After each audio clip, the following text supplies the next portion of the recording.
bom dia aqui os ouvintes, né, da rádio, né, aqui do programa Panorama FM, e também os internautas que nos acompanham pelas mídias sociais, Você né? tá bombando lá em Jardim do Serigó, tô sabendo, viu, meu amigo? Rapaz, olha, quando a gente tá aqui no estúdio, a gente não tem, assim, a noção da dimensão da audiência desse programa. E onde passa, lá na minha cidade, em Jardim de Piranhas, inclusive quero mandar um abraço, né, para os meus conterrâneos, que é onde eu passo, o povo... olha, toda quarta-feira eu te escuto, Coisa viu? boa, né? Então isso é muito bom, né? Então você tá reinando nos jardins, que lá no Jardim do Seridó tá também. Pois é, tô né? gostando, né? E no Caicó.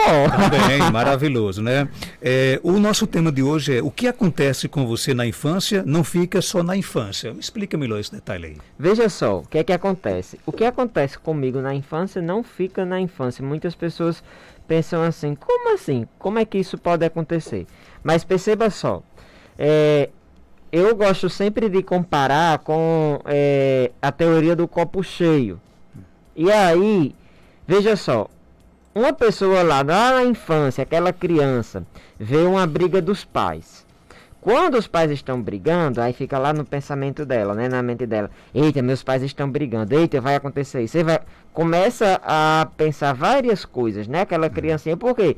Por causa daquele medo, porque ela não é acostumada a ver aquela discussão.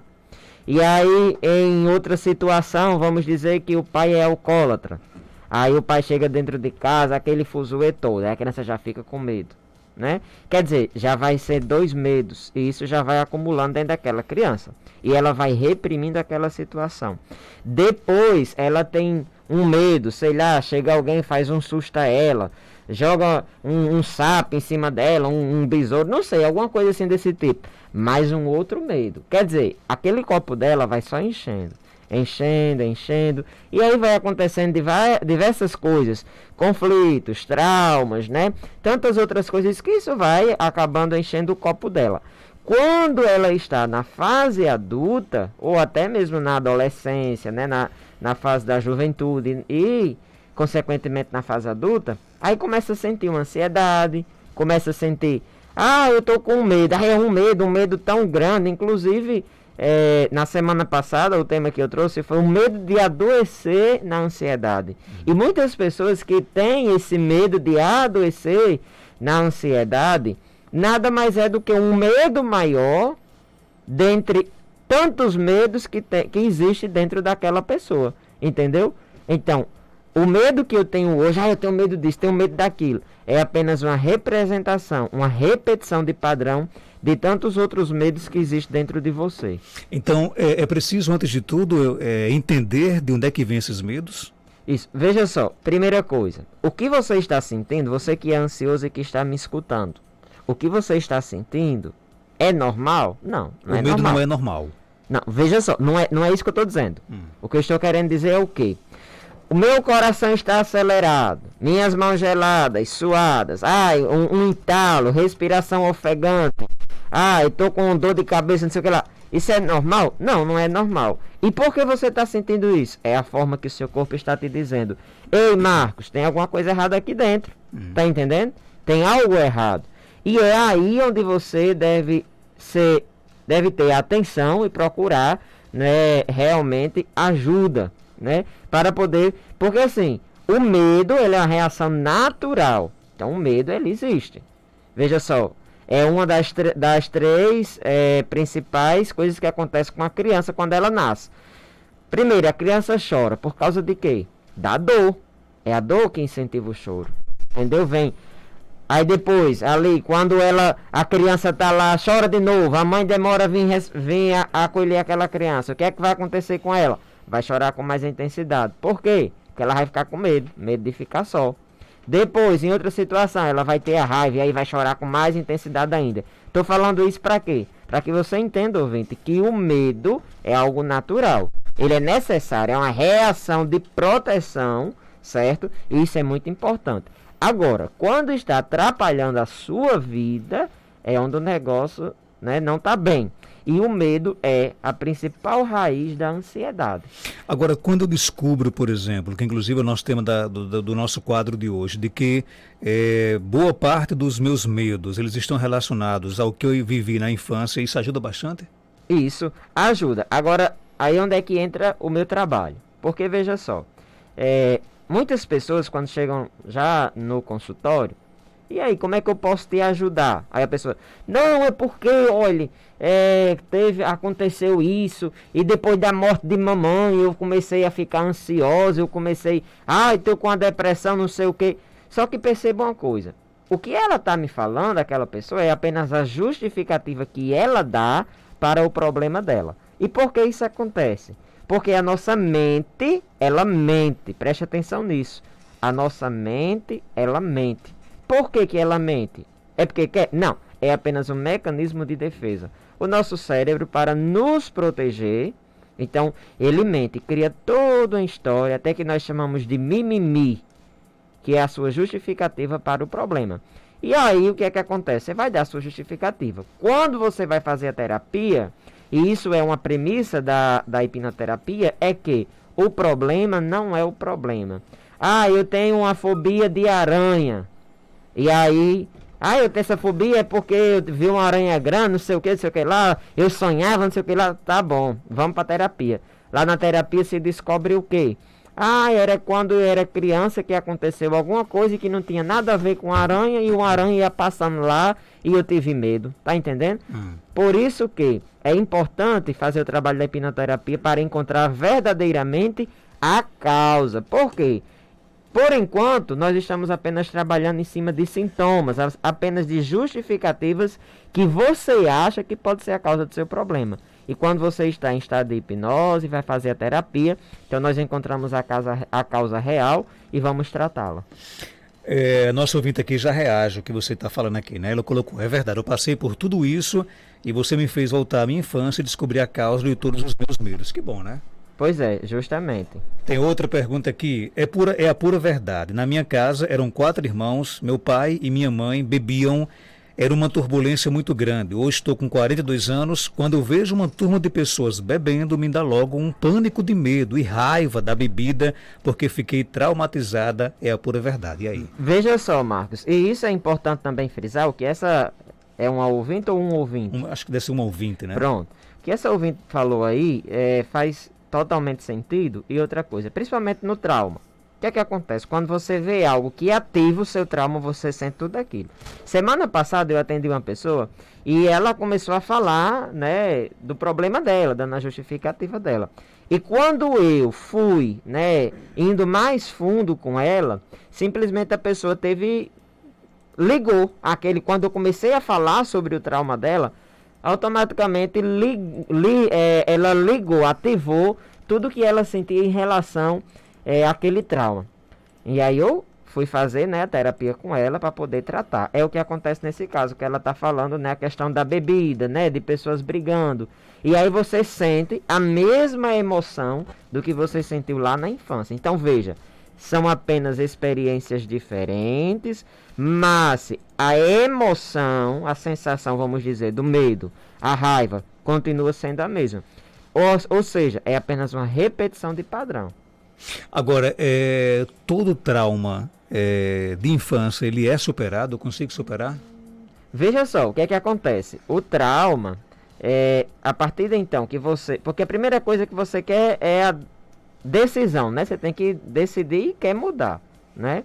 Então, você vai buscar ajuda. E aí, quando você busca ajuda, dentro do tratamento, o que aparecer, né? Que o seu subconsciente vai colocar lá, que realmente foi algo que trouxe esse trauma, né? Então, nós vamos tratar, certo? Então, é emocional, então tem um tratamento. Sabe por quê? Porque você não nasceu com esse trauma. Você não nasceu assim. Foi algo desenvolvido, adquirido. Então, se foi algo desenvolvido, tem o tratamento emocionalmente, que isso fique bem claro, certo? Porque aí tem pessoas, eu venho aqui para, resolver uma enxaqueca que eu tenho, mas é algo patológico, então você não vai ficar bom, porque é algo patológico, não é emocional, entendeu? E se eu não me livrar desses traumas, né? Por exemplo, se eu não conseguir vencer essas lembranças que eu tive na infância, o que é que pode acontecer comigo? Veja só, Marcos, primeiro, como eu falei agora, é a decisão de mudar. E isso, dos 100%, eu coloco 98% das pessoas, elas apenas têm a decisão, mas não partem para a ação. Eu quero mudar, mas não vão para a ação. Quando a pessoa chega no meu consultório, eu quero fazer a terapia porque eu escutei no programa de Marcos Dantas, gostei demais do que você falou, eu já ouvi isso demais. Mas só que quando você diz, pois vamos fazer, e olha, é assim que funciona, não sei o que, a pessoa diz, eu acho que eu vou pensar. Mas por que essa pessoa está dizendo isso? Porque ela quer mudar, mas ela não quer partir para a ação. Então você tem que querer. Sempre eu digo isso. Quem já é meu paciente e está me ouvindo, quem me acompanha, eu sempre digo isso. Você tem que querer. Porque se você não quiser, eu não consigo te mudar. Não vai ser eu que vou abrir aqui sua cabeça, sua mente e vou lhe mudar. Isso não vai acontecer. Quem faz a mudança é você. No retorno dos meus pacientes, ontem mesmo eu tive um retorno e eu disse à pessoa, parabéns, porque isso é uma conquista sua. Eu apenas estou aqui para te conduzir, te orientar, mas quem fez todo o processo foi você. Então isso é exclusivamente uma conquista sua. E tem que querer, né? E tem que querer, porque se você não quiser, você não vai superar trauma nenhum, não vai ficar bom nada. Trago da infância para a fase adulta a aversão a agulhas. O tratamento pode me livrar desse trauma de vez? Quem pergunta é o Daniel César. De agulhas? De agulhas. Sim, com certeza. Veja só, porque esse medo que você tem de agulhas é apenas uma representação que foi associada, certo? E aí a representação é na agulha. E aí o que é que acontece? Vamos descobrir, né, dentro da terapia, quem é que está por trás de tudo isso e resolver. Sempre funciona nesse esquema, Marcos. O que é que eu tenho? Eu tenho medo de agulha. Então vamos ver. Subconsciente, quem é que está por trás disso? É fulano. Então vamos resolver. E quando resolve, consequentemente, essa fobia ou o medo desaparece. É importante que você, ouvinte, entenda. Quando você encontra a causa e trata, os sintomas desaparecem. Por quê? Porque a hipnoterapia não trata sintoma. E se voltar? Não, você não vai voltar. Por que não vai voltar? Porque foi resolvido. Agora, se não foi bem resolvido, aí pode voltar. Entendeu? Entendi. A Marinês, lá de Cruzeta, abraço para a turma de Cruzeta, pergunta, é possível usar o método de hipnose numa pessoa com deficiência visual? Sim, veja só. A pessoa tem a deficiência visual, agora sim. Primeiro tem que ver qual é o grau, né? Se essa pessoa já enxergou, se ela não enxergou, né? Como é que vai funcionar? Porque aí tudo é pela imaginação, né? E também, se ela conseguir imaginar, porque tem pessoas que, mesmo tendo deficiência visual, mas cria, né, ali na mente, né, todo aquele contexto. Então, tem que ser primeiro analisado, né, e ver se a pessoa tem realmente condições de fazer o processo. Outra pergunta, tenho meio que um trauma de bichos com penas, galinha, pássaros, todo bicho de pena, mas não consigo lembrar de nada que tenha acontecido na infância. Consigo tratar isso? Às vezes me incomoda, muitas vezes as pessoas acham que é frescura, que é normal as pessoas acharem que é frescura, infelizmente, né? Mas entro em pânico quando vejo um bicho de pena voando na minha direção, e aí? Isso, veja só, antes de responder essa pergunta, vou só mandar aqui um abraço antes que eu esqueça, que tá aqui no meu Instagram, mandando a mensagem, pra Messi, minha amiga Socorro, minhas clientes que estão aqui me ouvindo e tá mandando um abraço para elas. E respondendo a pergunta, veja só, Marcos, o que você disse é uma pura verdade. Normalmente as pessoas, quem sofre de ansiedade, quem tem uma fobia, quem tem um trauma, aí diz, isso é coisa da sua cabeça, isso é besteira. Não, não é besteira não. Aquela pessoa sente aquilo e ela está passando aquele problema, não é porque ela quer, é porque tem algo mais forte do que ela, que faz ela ser e reagir daquela forma, certo? Essa pessoa aí relatou que tem esse medo de bichos com penas, né? Mas eu não consigo lembrar de nada da minha infância. Por quê? Porque é uma memória que está aí dentro. Está onde? Lá no subconsciente. Porém, ela não está disponível para você, que é o que nós chamamos de lembrança, certo? Essa lembrança, ela não está disponível neste momento. E aí é o que eu faço. Quando você está no estado de hipnose, nós temos acesso a essas informações, a estas memórias, que conscientemente você não está tendo acesso, certo? É assim que funciona. Então, vamos lá, voltou, aconteceu isso, resolveu. Por isso que muitas pessoas dizem, rapaz, eu não me lembrava, como é que pode? Algo que aconteceu comigo quando eu tinha 4 anos de idade, eu não me lembro da minha infância de jeito nenhum, e consegui lembrar disso. Por quê? porque nós tivemos acesso ao seu subconsciente.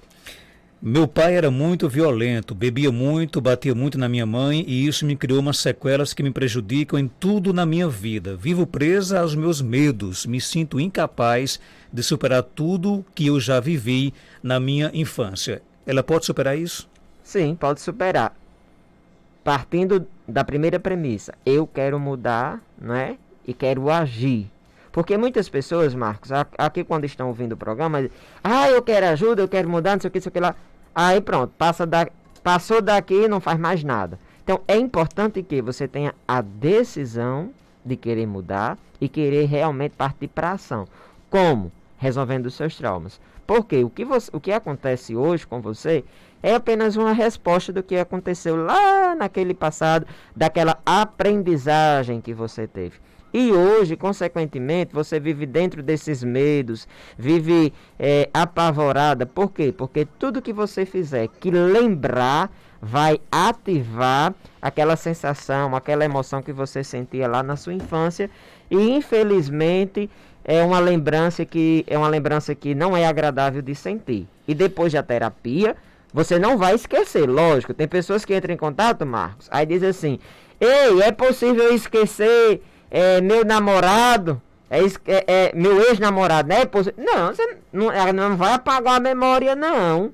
Não é isso. Mas sim é você olhar para aquele evento que aconteceu e não sentir aquela emoção que lhe deixava triste ou que lhe causava alguma sensação estranha. Quando eu era criança, me trancaram em um armário com vários mamulengos. Hoje não consigo ficar perto deles. Será que isso pode ser tratado com a hipnose? Pode sim. Porque veja só. Você veja o quanto cada um tem um caso específico, né? Sim, justamente. E é isso que faz ser interessante. Perceba só uma coisa, caro ouvinte. O que você sentiu, apenas você reprimiu. E quando você reprimiu, hoje você não sente nada. Mas daqui a um tempo, o seu corpo vai começar a mostrar sinais de algo que aconteceu há tantos anos atrás. Então, o que essa pessoa sente hoje é apenas uma resposta de algo que aconteceu lá atrás. O que é que a gente faz? Vamos encontrar o que foi que aconteceu. Você vai passar por um processo de compreensão para poder compreender, colocar toda a emoção que você reprimiu para fora. E quando você fizer isso, nós reeducamos a sua mente. E quando a sua mente é reeducada, não tem e não faz mais sentido você continuar sofrendo pelo que você estava sofrendo. Ok, eu vou colocar aqui 4 áudios que falam praticamente sobre o mesmo tema, que é o medo, e no final você responde a todas elas. Vamos lá. Bom dia. Pois eu tenho uma sobrinha minha que ela só tem 14 anos. O pai só vive expulsando ela de casa. Ela é tão nervosa, tem medo de tudo. Colocar mais um áudio. Bom dia. Também tenho muito medo de altura. Mas não lembro de nunca ter acontecido nada relacionado à altura. Como pode ser isso? Vamos ao terceiro áudio. Tudo bicho de pena, mas não consigo Bom dia. Eu tenho tanto medo de aranha que um dia foi preciso tomar remédio para pressão de uma aranha. A aranha já morta, eu ainda tenho medo. Vamos agora ao quarto e último áudio. Bom dia, Marcos. Bom dia, doutor João. Outra pergunta. Deixa eu falar uma coisa.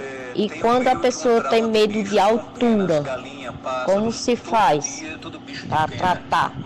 Cada um com seus medos, e aí? Cada um com seus medos, porém, é a mesma coisa. O que é que tem aí parecido um com o outro? É a emoção, né? Tem uma causa aí por trás de tudo isso. Veja, o problema não é a altura. O problema não é a aranha. Quero que você entenda isso, caro ouvinte. O problema não é isso. Sabe por quê? Você tem medo de estar num canto baixo? Não tenho. Então o problema não é a altura. Porque se fosse onde você estivesse, você ia também ter medo. Então veja, tem uma associação aí por trás e que fez nascer essa fobia ou esse medo de altura. A aranha é do mesmo jeito. Você tem medo de um pássaro? Não tenho, mas da aranha eu tenho. Então o problema não é a aranha em si, mas sim o que a sua mente subconsciente associou, fez aquela ligação de medo, de pavor, de angústia com aquela aranha. Tá entendendo? Então, dentro da terapia, vamos descobrir o que é que está causando aqui para poder tratar. Queria parar de fumar, mesmo sabendo dos malefícios. Consegui parar por 4 meses, mas voltei pior, né? É possível a hipnose ajudar nesse sentido de parar o tabagismo? Veja só, Marcos, isso é até um tema para se trazer em outra entrevista, porque é a questão dos vícios, né? E aí eu vou lhe perguntar uma coisa, por que, caro ouvinte, que você, quando parou e voltou agora, voltou pior? Por que isso acontece? É a mesma coisa, Marcos, de que quem toma medicamento, para tomar medicamento, e aí a ansiedade, ou a compulsão, o vício, volta mais forte. Por quê? Porque você só estava tratando o sintoma e não estava tratando a causa. E é isso que acontece. Primeiro, uma pessoa que fuma, quais são os momentos que ela fuma mais? É quando ela está nervosa. Por quê? É uma válvula de escape, como se fosse uma recompensa, sabe? Hoje eu estou atacado dentro do meu juízo. Aí que você fuma, e aí que você toma mais café, tá entendendo? Por quê? Porque é uma válvula de escape, porque quando eu estou fazendo aquilo, eu estou agradável, estou tranquilo, estou relaxado, estou querendo fugir, estou escapando daquela realidade, né? Então, isso é um tema para a gente trazer em outro dia, né? Porque é bem complexo e é bem abrangente, né? Esse tema para a gente falar sobre os vícios. João Marcelo, obrigado pela sua participação. Onde é que a gente lhe encontra aqui em Caicó? Veja só, hoje aqui em Caicó eu atendo na Clínica Renovare, né? Que também agora é a parte da Clínica Fácil, né? Clínica Fácil Odontologia, é tudo agora no mesmo local. Ali vizinho à Academia do Irã. Vizinho à Academia do Irã, na Coronel Martiniano. E lembrando, a primeira consulta, que ela é a avaliação, ela é totalmente gratuita, tá certo? Por que ela é gratuita? Porque primeiro eu preciso te ouvir, te entender e saber se eu posso te ajudar. Porque tem pessoas que chegam lá, mas infelizmente eu não posso fazer nada por você, certo? Então, primeira avaliação, ela é totalmente gratuita. E aí a gente vê como é que vai ser o seu tratamento. Me diga o seu telefone de contato. O meu telefone é 98859-6269. 98859 6269. Isso. E sempre também... eu deixo o meu Instagram, porque as pessoas ficam acompanhando minhas postagens, né? Vamos lá então. É @João_Pino. @João_Pino. Muito fácil. João_Pino, que é uma abreviatura de hipnose. De hipnose. É isso? Obrigado pela sua participação. Quarta-feira de volta aqui no programa. E se Deus quiser, boa semana a todos, né? E até quarta-feira com outro tema. 8h30.